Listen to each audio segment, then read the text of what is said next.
നോക്കൂ, 14ാമത്തെ എഡിഷനാണ് ഇന്നിവിടെ കേരളത്തിലെ എല്ലാ സ്കൂളുകളിലും ഒരേ സമയം 2 മണി മുതൽ ഒരേ സമയം എല്ലാ സ്കൂളുകളിലും ഈ ക്രിസ്മസ് നടക്കുന്നത്. 14ാമത്തെ എഡിഷൻ വരെ ഒരു ക്രിസ്മസ് നടത്തുന്നു. ഇതിന്റെ ബ്രാൻഡ് അംബാസഡർ ആരാ? അക്ഷരമുറ്റം ക്വിസിന്റെ ബ്രാൻഡ് അംബാസഡർ ആരാ? മോഹൻലാലിനെ പോലെയുള്ള മഹത്തായ നടന്മാര് മുന്നോട്ട് വയ്ക്കുന്ന. കാരണം ഇതിലെന്തുണ്ട്? അക്ഷരങ്ങൾ കൊണ്ട് അറിവുണ്ടാക്കുന്ന അക്ഷരത്തിന്റെ മുറ്റത്തേക്കാണ് ദേശാഭിമാനി ടാലന്റ് ഫെസ്റ്റ് എന്ന രീതിയിൽ ഇപ്പൊ കുറച്ചുകൂടി മത്സരങ്ങൾ കൂട്ടി, പ്രസംഗ മത്സരങ്ങൾ പോലെയുള്ള ഒരുപാട് മത്സരങ്ങൾ ഉൾപ്പെടുത്തിക്കൊണ്ട് വളരെ വലിയ നല്ല രീതിയിലാണ് ഈ പരിപാടി ടാലന്റ് ഫെസ്റ്റ് എന്ന രീതിയിൽ. അറിവുത്സവം മാറ്റി ടാലന്റ് ഫെസ്റ്റ്, ടാലന്റുള്ള കുട്ടികളെ, നല്ല കഴിവുള്ള കുട്ടികളെ തെരഞ്ഞെടുക്കുന്നതിന് വേണ്ടിയിട്ടുള്ള ഭാഗമാക്കിയിട്ട് അക്ഷരമുറ്റം ഇത് തുടങ്ങിയിട്ടുണ്ട്. നമുക്ക് എല്ലാവർക്കും കൂടി ഈ അക്ഷരമുറ്റം ഉദ്ഘാടനം ചെയ്യല്ലേ? ഒരു പാട്ട് പാടിക്കൊണ്ട് നിങ്ങൾ ഞാൻ പാടില്ല, ഏറ്റുപാടോ? അക്ഷരമുറ്റത്തിലെ അക്ഷരം എന്നും തുടങ്ങുന്ന ഒരു പാട്ട് പാടിക്കൊണ്ട് നമുക്ക് തുടങ്ങാം. ഓക്കെ, റെഡിയാണോ? റെഡിയാണോ? അക്ഷരം തൊട്ടു തുടങ്ങാം, അക്ഷരം തൊട്ടു തുടങ്ങാം, നമുക്കൊരേ ആകാശം വീണു കിട്ടാൻ, നമുക്കൊരേ ആകാശം വീണു കിട്ടാൻ, അക്ഷരം തൊട്ടു തുടങ്ങാം, നമുക്കൊരേ ആകാശം വീണു കിട്ടാൻ.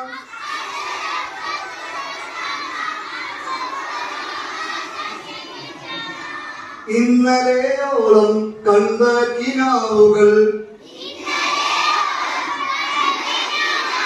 ഇന്നലെയോളം കണ്ട കിനാവുകൾ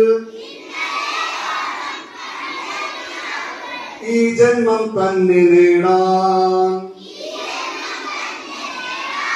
ഈ ജന്മം തന്നെ നേടാൻ, അക്ഷരം തൊട്ടു തുടങ്ങാം, നമുക്കൊരേ ആകാശം വീണു കിട്ടാൻ.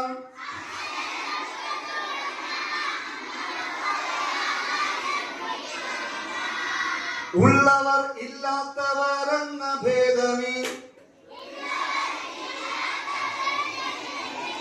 ഉള്ളവർ ഇല്ലാത്തവരെന്ന ഭേദമേ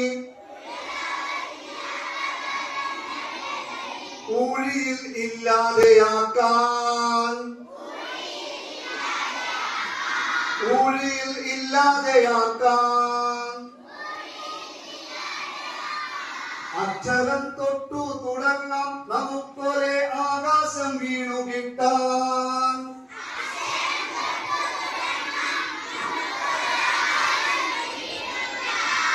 നമുക്ക് എല്ലാവർക്കും ഒരേ ആകാശം. എന്താ ഒരേ ആകാശം എന്ന് പറഞ്ഞാൽ?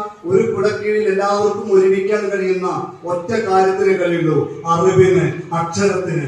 ആ അക്ഷരത്തിന്റെ മഹത്തായ ഉത്സവമാണ് ദേശാഭിമാനി മുന്നോട്ട് വയ്ക്കുന്നത്.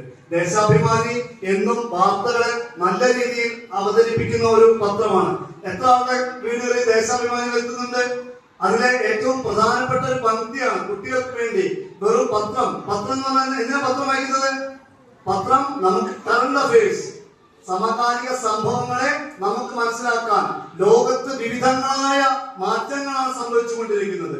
ആ മാറ്റങ്ങളെ നമുക്ക് അറിയണമെങ്കിൽ ഇപ്പൊ നമ്മളെ ഏറ്റവും പ്രധാനപ്പെട്ട അടുത്ത് നടന്ന ഒരു കാര്യമാണ് നമ്മുടെ ഇന്ത്യയിലെ ഉപരാഷ്ട്രപതിയുടെ തെരഞ്ഞെടുപ്പ് നടന്നത് അല്ലെ. ഞാൻ ഉത്തരം ചോദിക്കില്ല, ഞാൻ ഉത്തരം വിളിച്ചു പറയുന്നു വേണ്ട കേട്ടോ, കാരണം ചിലപ്പോൾ നമ്മളെ ചോദ്യത്തിൽ ഉണ്ടായിരിക്കും, അതുകൊണ്ട് ആരും ഉത്തരം വിളിച്ചു വേണ്ട. അപ്പൊ അങ്ങനെ ഇപ്പൊ നമ്മുടെ ചീഫ് ജസ്റ്റിസുമാര്, സുപ്രീം കോടതി ചീഫ് ജസ്റ്റിസുകൾ, അങ്ങനെ പുതിയ പുതിയ ഒരുപാട് മാറ്റങ്ങൾ. പിന്നെ ലോകകപ്പ് ഫുട്ബോളിൽ അടുത്ത് വരാൻ പോകുന്നു, വനിതാ ക്രിക്കറ്റ് ലോകകപ്പ് വരാൻ പോകുന്നു. ഇങ്ങനെ ഒരുപാട് മാറ്റങ്ങൾ നമ്മുടെ അനുദിനം. AI എന്നുള്ള സാങ്കേതിക വിദ്യ, എന്താ AI-യുടെ പ്രത്യേകത? നിങ്ങൾ വായിച്ചിട്ടുണ്ടോ? AI, ആർട്ടിഫിഷ്യൽ ഇന്റലിജൻസ്, കൃത്രിമ ബുദ്ധി ഉപയോഗിച്ചിട്ട് നമ്മൾ മനുഷ്യരെ, നമുക്കിപ്പോ ഗൂഗിളിന്റെ ജെമിനി, അതുപോലെ തന്നെ ChatGPT പോലെയുള്ള പുതിയ പുതിയ സംഭവങ്ങൾ വന്ന് ലോകം മുഴുവൻ മാറ്റത്തിലാണ്.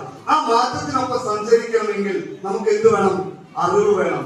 ആ അറിവ് തരുന്ന ദേശാഭിമാനി അറിവുത്സവമായിട്ടുള്ള ഈ ദേശാഭിമാനി അക്ഷരമുറ്റം ക്വിസ് പട്ടാമ്പി സബ് ജില്ലാതല മത്സരങ്ങള് ഇന്ന് നടക്കുന്ന പട്ടാമ്പി സബ് ജില്ലാതല മത്സരങ്ങളുടെ ഉദ്ഘാടനം നടത്തുന്നതിന് വേണ്ടിയിട്ടാണ് ഇവിടെ എന്നെ ക്ഷണിച്ചിട്ടുള്ളത്. നിങ്ങളെ എല്ലാം അനുമതിയോടുകൂടി ഔപചാരികമായി ഈ ക്വിസ് മത്സരം ഉദ്ഘാടനം ചെയ്തതായിട്ട് അറിയിക്കുന്നു. നിങ്ങൾക്ക് എല്ലാവർക്കും നമസ്കാരം.